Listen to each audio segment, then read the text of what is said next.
Hello, and welcome to the First Wisconsin Advocacy Day training. Today we'll be discussing with you how a bill becomes a law. Hi, my name is Noah, and I'm going to be one of the presenters. This is going to be my eighth year in First, and I'm the co-president of FRC on the First Wisconsin Student Board of Directors. For my local team, I'm on FRC Team 2202 Beast Robotics, where I was a Dean's List winner in 2024. And my name is Jeffrey Locke. This will be my 6th year in First Robotics, and I'm a part of 4106, the Supposable Thumbs. To start, we're going to provide some background information on the government structure in Wisconsin. Otto von Bismarck once said, "If you like laws and sausages, you should never watch either of them being made." This quote just represents how both making a law and a sausage is tedious, it's confusing and complicated. So first, we're going to get started with the state government structure. The top part of this diagram, as you can see, is the judicial system or the courts. Largely, we won't have to worry about this since it's very unlikely they're going to deem this law unconstitutional, at least the one that we're advocating for. The next one is the executive branch, which consists of the governor. Once again, we don't have to worry about this that much as Governor Evers has been extremely supportive of the DPI bill in the past. Next, moving on to the legislative branch, which is where we're advocating. Much like our federal government, our state government also has a bicameral house, which consists of an assembly and a senate. In the assembly, there are 99 members who serve 2-year terms, and in the senate, you have 33 members who each serve 4-year terms. These are the people, our assemblymen and senators, who we're primarily going to be advocating with. And then we have our legislative committees. Legislative committees is just a fancy way of saying a group of legislators that focuses on one main issue. There are 4 main types of committees. So the first one is the standing committee. The standing committee is a committee that's always there. They focus on broad and overarching issues. And then there is also the joint committee. That means there are members from both houses. And then there's the select and special. These committees aren't very common, but they deal with specific issues. And then there's the conference. In the conference, there are 3 members of each house, and the goal is to settle a disagreement between a final and a proposed bill. All right, perfect. Now that we have the committees and the state government structure established, we're going to move on to looking at the process of how a bill actually becomes a law. So, when a bill is proposed, it's primarily proposed by a legislator or a committee in either the Senate or the Assembly. And the drafting part of it is meticulous. The bill must be ready to become a law as it is. And then the bill is assigned to a committee. Each committee in both House and Senate go for initial reviews, and then they go to committee hearings. So in these committee hearings, public input is invited, and many experts may be called to answer questions. And then this is also where funding issues are discussed. And then there are the floor hearings. In the floor hearings, each house debates, modifies, and votes on the bill. And then it requires non-consecutive readings before moving forward. And then, if necessary, it may go to a conference committee. In the conference committee, it differs between the Assembly and the Senate version. And then for final review, they are verified by the originating house of where it came from, and then the governor's review. So the governor has 6 days to sign into law, partial veto, ignore it, which means it would allow it to pass, and then if it is vetoed, a majority in the vote of House can override the veto. All right.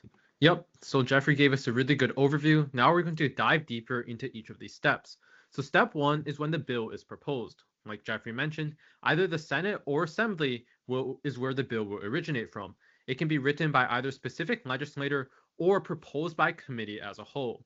For the original DPI bill, Representative Nalon is the one who ended up proposing it. For the modifications, though, a lot of the times it's also a legislator who largely works on modifying the bill. I know Team Hazmat and Gearheads in the past have worked with Representative Michalski on trying to advance the DPI bill and increasing the amount of funding in it. Each bill, when proposed, needs to be well drafted, it will take a lot of time, and it needs to be specific. Even if the Assembly and Senate and Governor don't change the bill at all, it should still be able to become a law as it is originally written or proposed.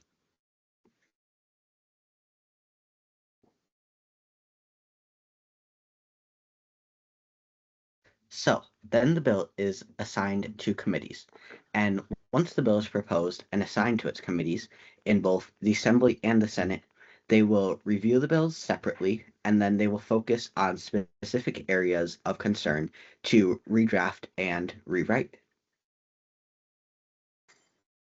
Yep, so once these bills are assigned to committees, this is where committee hearings happen, and they happen individually in each house, being the Assembly and the Senate.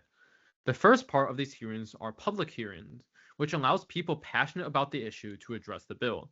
It's very similar to what we're going to be doing on Advocacy Day, but not quite the same.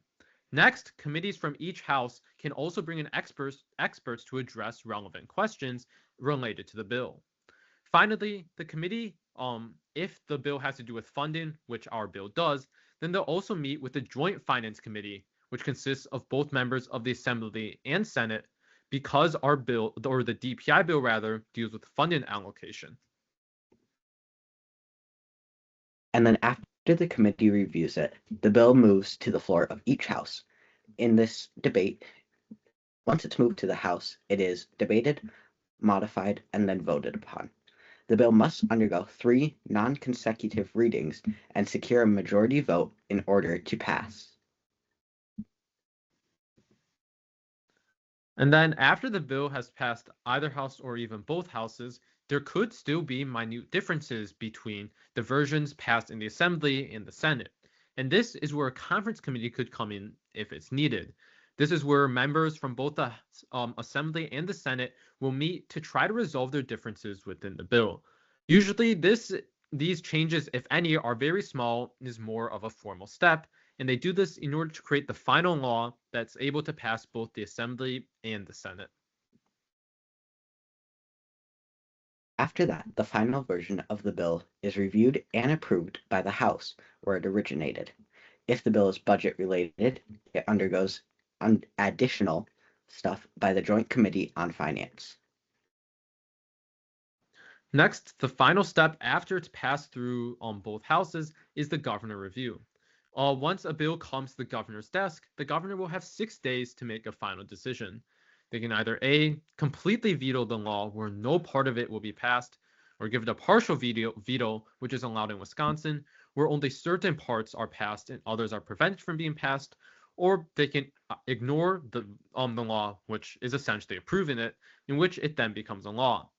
If the governor does veto the bill, then Congress can override that veto with a 2/3 vote in each house in order to also make the bill become a law. Finally, after this whole process, the bill will finally become a law. And then the bill undergoes an amendment.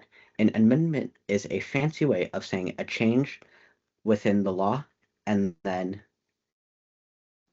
sorry, I don't know what to say here.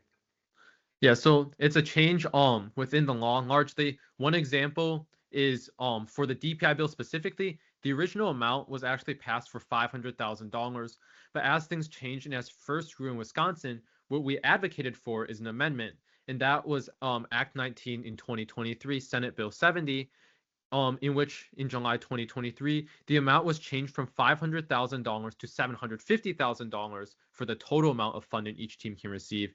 And then the maximum that each team could receive went from $5,000 to $6,000. Every 2 years is a budget year for Wisconsin's state government. So this year, for 2025, this upcoming year, is also going to be a budget year. So it's really important that we advocate this year. And our goal is to have another amendment to change the amount from $750,000 to over $2 million per year. And then there are government agencies.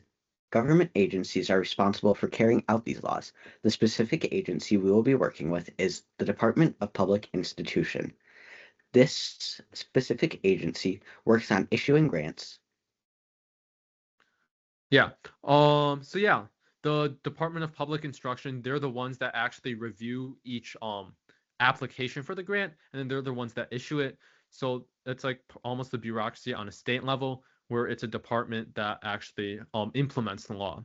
So with that being said, thank you everybody for watching this Advocacy Day training video. We're very excited to have you guys advocate with us on Advocacy Day in early February, and have a great night, everyone.